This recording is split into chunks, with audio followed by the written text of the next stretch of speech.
उगरी सुतिहार आवे खेदन बा ललिया भोलिया कतरी मैनी भैंस सवेरे खोल ओई दिन माँ गहिल के तेल हाथ में लाठी खेदन बाबा के नहीं रहे।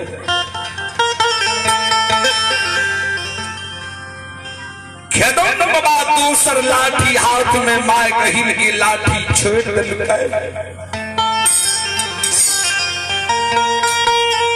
भैंस खोल के सुखाऊ सन से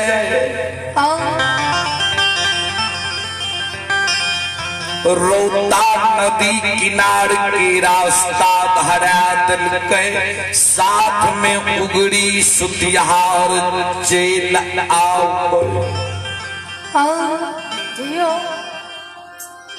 दोनों ललिया भुलिया कतरी मैनी दीनी भैंस गाय लाकर रोता नदी किनार चल जाए। रोता नदी किनार में गाय भैंस पानी सवेरे सवेरे पिए, लेकिन उगड़ी सुतिहार जहिना रोता धार गले। वही रोता नदी किनार में उगड़ी सुतिहार जहिना गाय भैंस के रोता नदी में पानी पिए के लिए गिरल के। वही समय में कागा डाक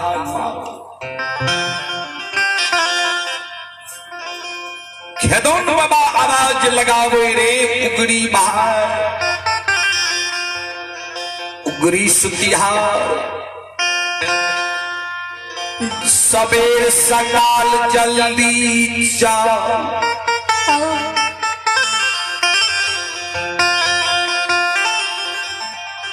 आए सुधा जंगल से सबेर भैंस चरा के गाय चरा के चलिया। जय न उगड़ी सुतिहार सुने उगड़ी सुतिहार कहे जीवा।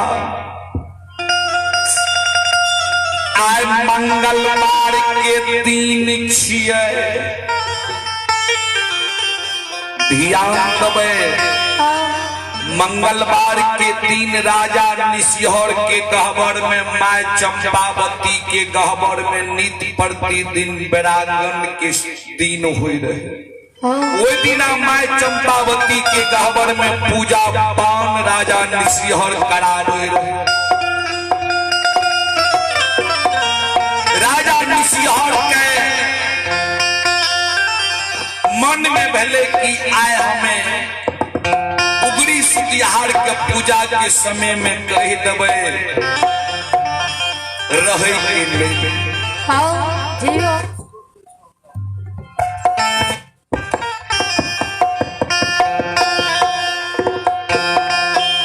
उगड़ी सुतिहार की बात मन में सोचने की राजा निसिहर हमर तक कहने छे कि बैरांगन के समय छे चंपावती के गहबर में पूजा पान होते हमरा चोर चढ़वा करे ल पड़ते। खेदन बाबा जे कहे कि रोता धार हला गाय भैंस के तो उगड़ी सुतिहार कहे जीवा सुनो। आय सुधा जंगल नहीं जाइयो। राजा निसिहर के गहबर में आय पान पूजा छिए। हमरा खीर पूरी मिठाई चढ़वा चढ़ेनाई।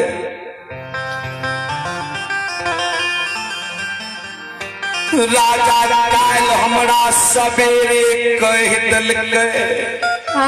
खेदन बाबा कहे रे उगड़ी जीवा सुन। हमरो माय गहिर के गहबर में आय माघी घड़ी छिए। माघी घड़ी मंगलवारे के दिन होय छे। जीवा जल्दी चलो सुधा जंगल से गाय भैंस चरा के दोनों आदमी लौट जेबे सवेर सकाल। तो हो जाके माय चंपावती के गहबर में चोर चढ़वा क्या दिहो। हमहू माँ गहिल के गहबर में जाके आय घड़ी पर्व छिए हमरो सवेर सकाल जेनाई।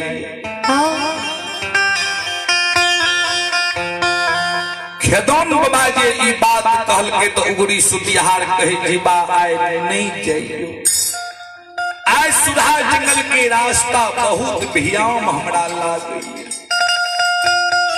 खेदन बाबा हंस करे लेकिन उगरी सुतिहार के मालूम नहीं रहे कि अगला हाथ में आए गहिल माय के दे लाठी नहीं छे।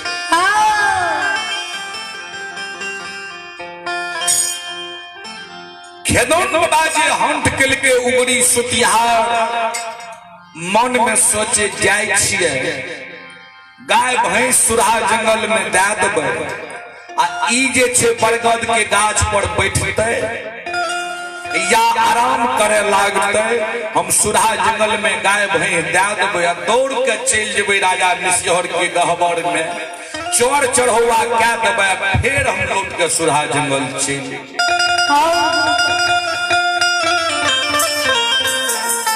जय न उगरी सुतिहार की बात मन में सोचे गाय भैंस के हिलावे। बाया भाग में वे रौता नदी किनार में काग डाक मारे दहिना भाग में सियार बोले।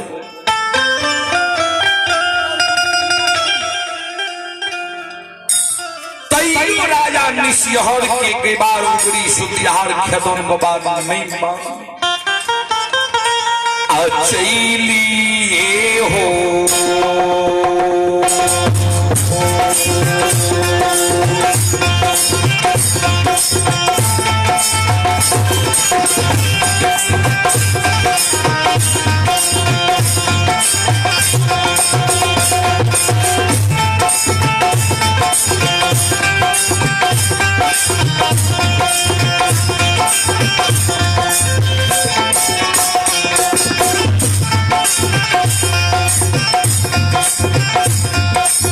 समाज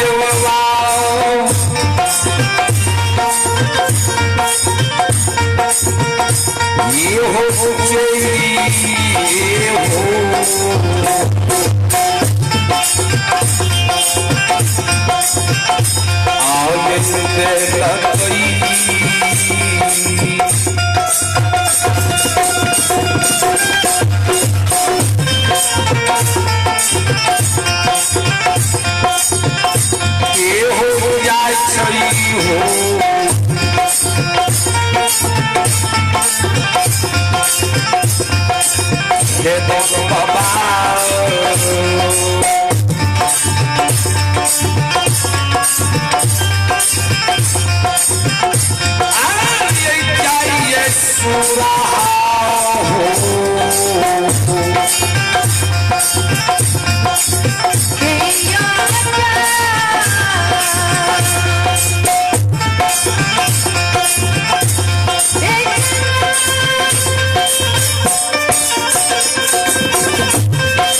के रोता नदी किनार से हिल गए।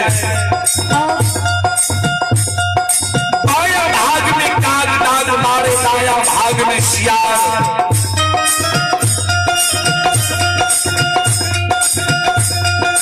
उगरी से बिहार कहे की मायो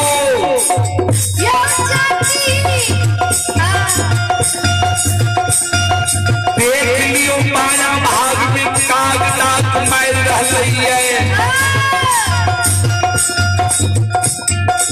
दहिना भाग में सियार बोल रही है। लागिए ऐसुरा जंगल में कहीं असुन तक खराब नहीं बह जाए। इस बात जो उगली सुतिहार के मुंह से खेदोन बाबा सुने,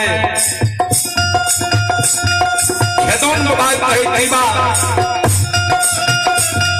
काग के काम छिए बोलना, सियार के काम छिए बोलना, तोर हमर काम छिए गाय भैंस चरे नहीं, जल्दी चलो।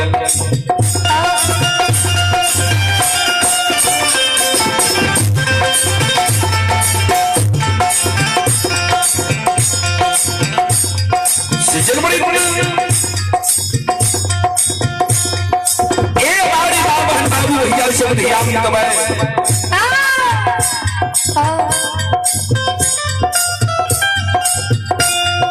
ई बात खेदन बाबा कहे होरी सुतिहार गाय भैंस के हक गई।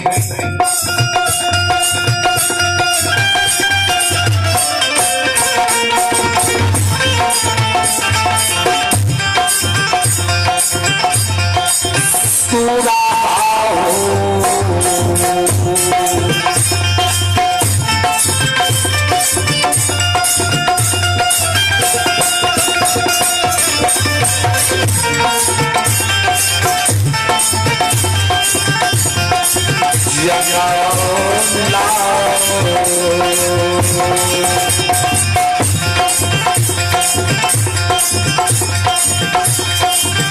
ये हो जाए छई हो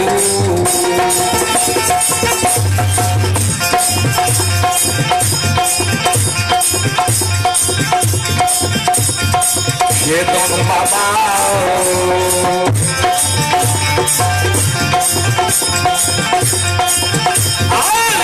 चल गए सुरा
खेदौन बाबा उगरी सुतिहार दोनों सुरहा जंगल से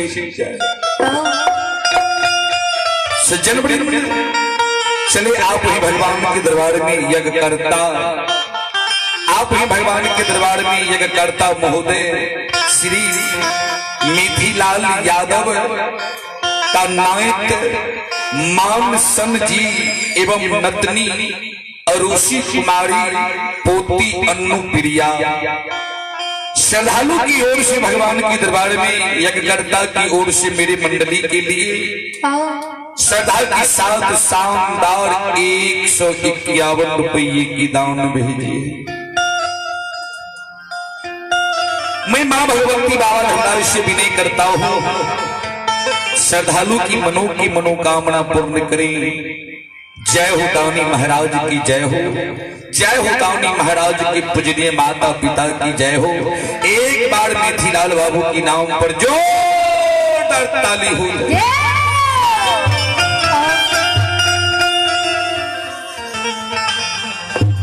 ये हो भोला बाबा भंडार के भरिए दी हो।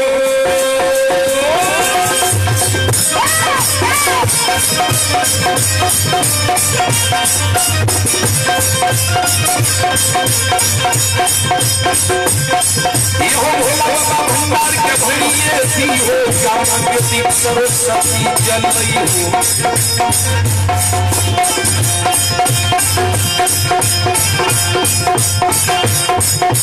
सिर में सदाए धार बाबा करी हो, बिगड़ल काम के मालूम नहीं हो।